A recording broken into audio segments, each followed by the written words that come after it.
Welcome back to my channel Meant to Med. In the previous video we discussed developmental disorders of jaw. We'll be continuing that topic, and in this video we'll finish developmental disorders of jaw.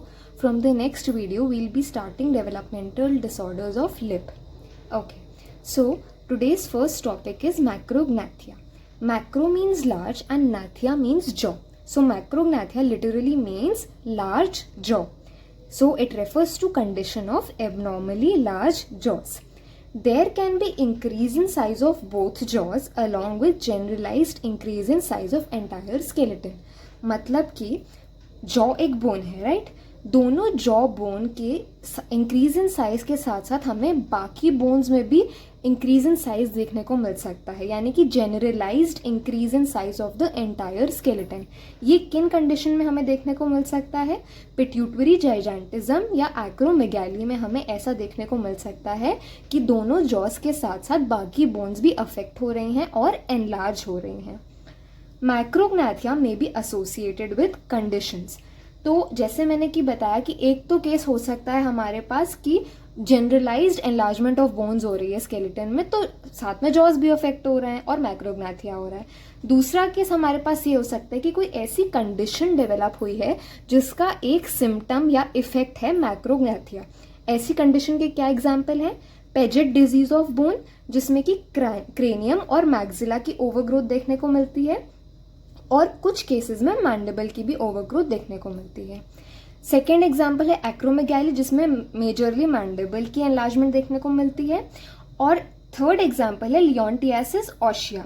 लियोन्टियासिस ओशिया में क्या होता है, जो patient का face है उसकी इतनी ज़्यादा डिसफिगरमेंट हो जाती है कि it appears like a lion's face, तभी इसका नाम लियोन्टियासिस है. Leon here refers to lion, so lion like face हो जाता है इस डिसऑर्डर में. इसमें मेजरली मैक्सिला इफेक्ट होता है और एनलार्ज होता है. बट एक तो केस ये हो गया, दूसरा केस ये हो गया. तीसरा केस जो कि मोस्ट कॉमनली अकर करता है वो है कि सिर्फ जॉज अफेक्ट हो रहे हैं, only the jaws are affected. एक केस में जॉज के साथ साथ एंटायर स्केलेटन अफेक्ट हो रहा है, दूसरे केस में जॉज का इफेक्ट होना एक सिम्टम है, एक साइड इफेक्ट है किसी प्री एग्जिस्टिंग कंडीशन का, और तीसरा जो मोस्ट कॉमन केस होता है वो ये होता है कि सिर्फ जॉज अफेक्ट हो रहे हैं. Okay, in many cases prognathism और protrusion is a clinical manifestation of मैक्रोग्नाथिया.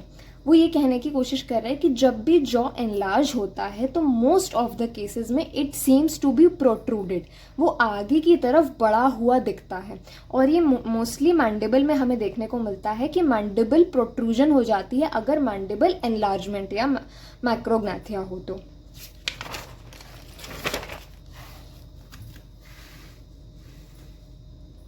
What are the causes of mandibular pronathism? Mandibular protrusion के क्या कॉजेज हो सकते हैं? पहला कॉज होता है disparity in size of maxilla with respect to mandible. इसका क्या मतलब है? अगर हमारा मैक्सिला नॉर्मल साइज से छोटा है तो मैंडिबल ऑटोमेटिकली बड़ा लगेगा even though it is normal in size. तो ऐसा मैंडिबल ना केवल बड़ा लगेगा बल्कि प्रोट्रूडेड भी लगेगा. So this is the first reason. Second reason is mandible is larger than normal. Most obvious reason, अगर मैंडिबल सच में बड़ा है तो वो प्रोट्रूडेड भी लगेगा. थर्ड रीजन इज अगर मैंडिबल का जो रैमस एरिया होता है उसकी हाइट ज्यादा है, रैमस हमारा लॉन्ग है, तो भी हमें मैंडिबुलर प्रोनाथिज्म देखने को मिलेगा. चौथा, angle between ramus and body is less steep. इस एंगल को क्या बोलते हैं? गोनियल एंगल. अगर आपने मेरी प्रीवियस वीडियो देखी हो तो मैंने उसमें समझाया था कि रैमस और बॉडी के बीच में जो एंगल बनता है उसे गोनियल एंगल बोलते हैं. और अगर वो गोनियल एंगल ज़्यादा स्टीप होता है तो हमारा मैंडिबल रिट्रूडेड लगता है, पीछे की तरफ लगता है, चिन हमारी लेस प्रोमिनेंट लगती है. बट अगर उसका उल्टा हो, यानी कि हमारा गोनियल एंगल लेस स्टीप हो, तो हमारा मैंडिबल प्रोट्रूडेड लगेगा, मैंडिबुलर प्रोनाथिज्म देखने को मिलेगा. फिफ्थ रीजन इज कि बॉडी ऑफ मैंडिबल की लेंथ ज़्यादा हो, तो हमें ये पता चलेगा अगर रैमस लंबा है तो भी प्रोनाथिज्म देखने को मिलेगा, बॉडी लंबी है तो भी मैंडिबुलर प्रोनाथिज्म देखने को मिलेगा. अगर मैक्सिला की लेंथ छोटी है, जैसे कि फर्स्ट पॉइंट में हमने डिस्कस किया था. सेवेंथ है posterior positioning of maxilla with respect to cranium. अगर हमारा मैक्सिला क्रेनियम में पीछे की तरफ जाके लोकेटेड है तो ऑब्वियसली मैंडिबल अपने आप प्रोट्रूडेड लगेगा, बड़ा लगेगा। 8th is prominent chin button. What is chin button? Previous video में मैंने बताया था कि हमारे चिन एरिया में जो बोनी प्रोमिनेंस होती है उसे चिन बटन बोलते हैं। अगर ये ज़्यादा प्रोमिनेंट होगी तो मैंडिबल प्रोट्रूडेड लगेगा, मैंडिबल बड़ा लगेगा। एक्सेसिव कॉन्डाइलर ग्रोथ हो मैंडिबल का, अगर रैमस बड़ा हो तो भी प्रोग्नेथिज्म, अगर बॉडी बड़ी हो तो भी प्रोग्नेथिज्म, और अगर कॉन्डाइल की ग्रोथ ज़्यादा हो तो भी प्रोग्नेथिज्म देखने को मिलता है। Lastly anterior positioning of glenoid fossa. Now what is glenoid fossa? Temporal bone में जो फोसा प्रेजेंट होता है जिससे जाके हमारे मैंडिबल के कॉन्डाइल आर्टिकुलेट करते हैं और TMJ बनाते हैं, temporo mandibular joint. Temporal bone और मैंडिबल के मिलने का जो पॉइंट है TMJ, वो ग्लिनॉइड फोसा पे बनता है। अगर वो ग्लिनॉइड फोसा टेम्पोरल बोन में आगे की तरफ लोकेटेड होगा, एंटीरियरली लोकेटेड होगा, तो मैंडिबल उससे आगे जाके जुड़ेगा और इसलिए वो प्रोट्रूडेड लगेगा। Now what is the treatment of macrognathia? Surgical correction करना पड़ता है जो कि है ऑस्टेक्टमी या resection of portion of mandible. Mandible का एक पोर्शन को हमें रिमूव करना पड़ता है ताकि हम उसकी लेंथ को डिक्रीज कर सकें। This was your macrognathia. Our next topic is mandibulofacial dysostosis. Mandibulofacial dysostosis word से आप क्या समझ रहे हैं कि हमारा मैंडिबल, हमारा फेस की जो बोन्स हैं उनमें कुछ डिसफिगरमेंट, कुछ डिस्टर्बेंस क्रिएट होगी, राइट? बस इतना, अगर इतना सा बेसिक रहेगा दिमाग में तो it will be easier to understand. Now important point, mandibulofacial dysostosis is also known as Treacher-Collins syndrome. This is a very important point. ये Treacher-Collins syndrome के नाम से भी लॉन्ग नोट, शॉर्ट नोट या MCQ में आता है। इसका दूसरा नाम, less common name is Franceschetti-Zwollen-Klein syndrome. Now ये नाम क्यों दिए गए ये भी हमें आगे पता चलेगा। मैंडिबुलोफेशियल डिसऑस्टोसिस या Treacher-Collins syndrome एक जेनेटिक डिजीज है। ये autosomal dominant mode of inheritance की होती है। ऑटोजोमल डोमिनेंट मीन्स मैंने अपने पहले इग्नाथिया वाले टॉपिक में बताया था कि ऑटोजोमल का मतलब होता है कि वो नॉन सेक्स लिंक क्रोमोजोम से इनहेरिट होगी। डोमिनेंट का मतलब होता है कि इसे इनहेरिट करने के लिए 2 कॉपीज की जरूरत नहीं होगी, only 1 copy will be enough to pass on this disease. Agnathia जहाँ पे ऑटोजोमल रिसेसिव था, ये ऑटोजोमल डोमिनेंट है। इसकी अर्लीस्ट रिपोर्ट बेरी ने दी थी 1889 में, बट ट्रीचर कॉलिन्स ने इसकी डिटेल्ड ऑब्जर्वेशन दी थी 1900 में, जिस वजह से इसे ट्रीचर कॉलिन्स सिंड्रोम बोला जाता है। इसकी एटियोलॉजी या कॉज क्या है? पहला कॉज तो ये है कि ये हेरिडिटरी है, ये एक ऑटोजोमल डोमिनेंट ट्रेट की तरह इनहेरिट हो सकता है। So if somebody's familial trait has this gene, TCOF1 gene, then there will be a high chance of developing mandibulofacial dysostosis. And another is insufficiency of TCOF1 gene. ये जो gene होता है वो फ्रांचिस्केटी के नाम पे है, ट्रीचर कॉलिन और फ्रांचिस्केटी के नाम पर ये जीन है। अगर इसकी इनसफिशिएंसी होती है तो न्यूरल क्रेस्ट सेल्स इनफ नहीं बन पाते, वो इनफ नहीं बन पाते, इसकी वजह से डेवलपमेंट पूरी तरीके से नहीं हो पाता। So these are the 2 reasons for mandibulofacial dysostosis. What are the clinical features? 1 in 50,000 births incidence है इसका। ये दोनों जेंडर्स को इक्वली अफेक्ट करता है, ऐसा कुछ नहीं है कि फीमेल्स में ज़्यादा होगा या मेल्स में। Structures affected are from first and second pharyngeal arches, their associated grooves and pouches. हमने एम्ब्रियोलॉजी में pharyngeal arches के बारे में पढ़ा है। फर्स्ट और सेकेंड pharyngeal arch से जो स्ट्रक्चर्स डेवलप होते हैं, mandibulofacial dysostosis उन स्ट्रक्चर्स को अफेक्ट करता है। नाउ इसकी और क्लिनिकल फीचर्स क्या हैं? यहाँ से हमारे मेन क्लिनिकल फीचर्स स्टार्ट होते हैं। Anti-mongoloid palpebral fissures. Now what does this mean? Palpebral fissures का मतलब होता है हमारे दोनों आईलिड के बीच का जो स्पेस होता है, जो एक लाइन होती है जो दोनों आईलिड्स को डिवाइड करती है, राइट, जिसकी वजह से हमारी आंख खुल पा रही है।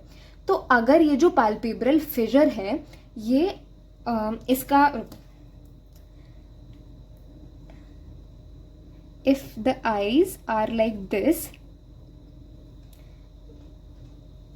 जो आउटर पॉइंट है वो नीचे की तरफ टिल्ट हो जाए और जो मीडियल पॉइंट है वो ऊपर की तरफ रहे, इसको कहते हैं anti mongoloid palpebral fissures. Coloboma of outer portion of lower eyelids. Coloboma का मतलब होता है कि आईलिड का एब्सेंस या अंडर डेवलपमेंट। तो अगर लोअर आईलिड का कुछ पार्ट अंडर डेवलप्ड या एब्सेंट हो तो उसे हम बोलते हैं कोलोबोमा। तो हमें आई में क्या क्या देखने को मिल रहा है, आई हमारी एक तो ऐसी हो जाएगी, यानी कि जो आउटर पॉइंट होगा, आउटर एंगल होगा, वो नीचे की तरफ टिल्ट हो जाएगा और अंदर वाला ऊपर की तरफ रहेगा। कोलोबोमा होगा यानी कि absence of lower a part of the lower eyelid. Eye lashes absent होंगी। सो आई में हमें ये 3 चीजें देखने को मिल रही हैं। Now hypoplasia of facial bone specially malar bone and mandible. Hypoplasia का मतलब अंडर डेवलप्ड, छोटी। जो हमारी मैलर बोन्स होंगी वो अंडर डेवलप्ड होंगी, मैंडिबल भी हमारा अंडर डेवलप्ड होगा। मैलर बोन्स यानी कि जाइगोमा या जाइगोमैटिक चीक बोन जो प्रोमिनेंट होता है चीक में एरिया बोन का, उसे मैलर बोन बोलते हैं। Atypical hair growth in form of tongue-shaped process of hairline extending towards the cheek. So what happens is कि जैसे ये फेस है, ये हेयरलाइन है, ये ईयर है, तो टंग के शेप में हेयरलाइन ऐसे एक्सटेंड करेगी टुवर्ड्स द चीक। इसे बोलते हैं atypical hair growth. Tongue shape की होगी वो हेयर ग्रोथ और टुवर्ड्स द चीक एक्सटेंड करती है। Malformation of external, middle and inner ear. हमारे ईयर के तीनों पार्ट्स मैल फॉर्म्ड होंगे। ब्लाइंड फिस्टुला फॉर्म होगा एंगल ऑफ ईयर और एंगल ऑफ माउथ के बीच में। ये हमारा ईयर है, ये हमारे माउथ का एंगल है, इनके बीच में एक फिस्टुला। फिस्टुला मतलब एक ट्यूब लाइक कनेक्शन जो कि इन दोनों को आप एंगल ऑफ ईयर और एंगल ऑफ माउथ को कनेक्ट कर देगा आपस में। Macrostomia, stomia means mouth, macro means large. So अब अनयूजुअली वाइड और लार्ज माउथ को मैक्रोस्टोमिया बोलते हैं। पेशेंट की बहुत अनयूजुअली एब्सर्डली वाइड स्माइल देखने को मिलेगी। हाई आर्च्ड पैलेट, पैलेट जो होगा हमारा वो ऊंचा होगा, ऊपर की तरफ होगा, उसे कहते हैं हाई आर्च पैलेट। कभी कभी क्लेफ्ट पैलेट भी देखने को मिल सकता है।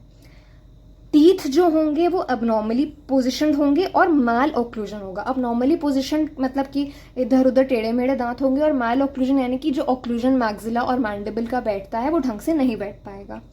सलाइवरी ग्लैंड पैथोलॉजीज देखने को मिलेंगी, सलाइवरी ग्लैंड में डिजीजेस देखने को मिलेंगी जिसकी वजह से ड्राइनेस ऑफ माउथ, जिसे हम जेरोस्टोमिया भी बोलते हैं, वो होगी। और जेरोस्टोमिया की वजह से केरीज होने का रिस्क बहुत हाई हो जाता है।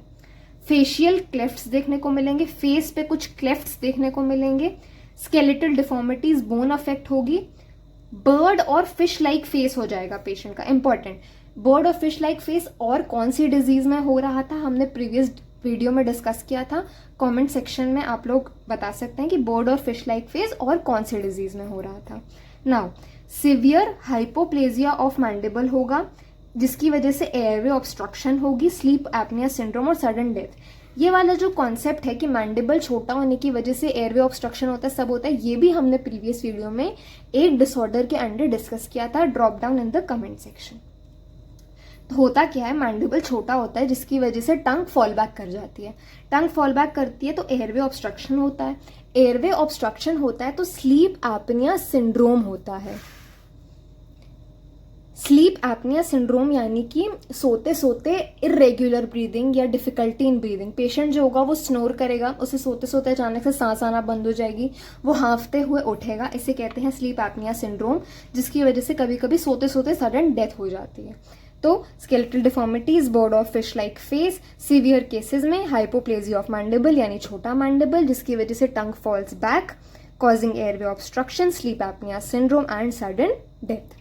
Now what are the radiographic features. जब हम ऐसे पेशेंट का रेडियोग्राफ लेंगे, ट्रीचर कॉलिन सिंड्रोम वाले पेशेंट का रेडियोग्राफ लेंगे तो हमें क्या क्या देखने को मिलेगा। जो हमने क्लिनिकल फीचर्स में पढ़ा वही सब हमें कोरिलेट करते हुए एक्सरे में भी देखने को मिलेगा। क्या, जो मैलर बोन होगी वो ग्रॉसली अंडर डेवलप्ड होगी। मैंने बताया था मैलर बोन ढंग से डेवलप नहीं हो पाएगी, यानी कि जो हमारे चीक की प्रोमिनेंस जिस बोन की वजह से होती है वो अंडर डेवलप्ड दिखेगी। एजेनेसिस ऑफ मैलर बोन यानी वही अंडर डेवलपमेंट ऑफ मैलर बोन देखने को मिलेगा। जाइगोमेटिक आर्च आपस में फ्यूज नहीं होंगी, नॉन फ्यूजन देखने को मिलेगा। पैलेटाइन बोन्स एब्सेंट होंगे। देखो आपको देखने को मिल रही है कितनी ज्यादा बोन्स अफेक्टेड है, राइट। मैलर बोन अफेक्ट है, जाइगोमेटिक आर्च फ्यूज नहीं हो पा रही, पैलेटाइन बोन्स एब्सेंट है। क्लेफ्ट पैलेट देखने को मिलेगा। मैंडिबल की बोन हाइपोजेनेसिस या एजेनेसिस देखने को मिलेगा, छोटी होगी, राइट, अंडर डेवलप्ड होगी। पैरानेजल साइनसेस भी अंडर डेवलप्ड होंगे।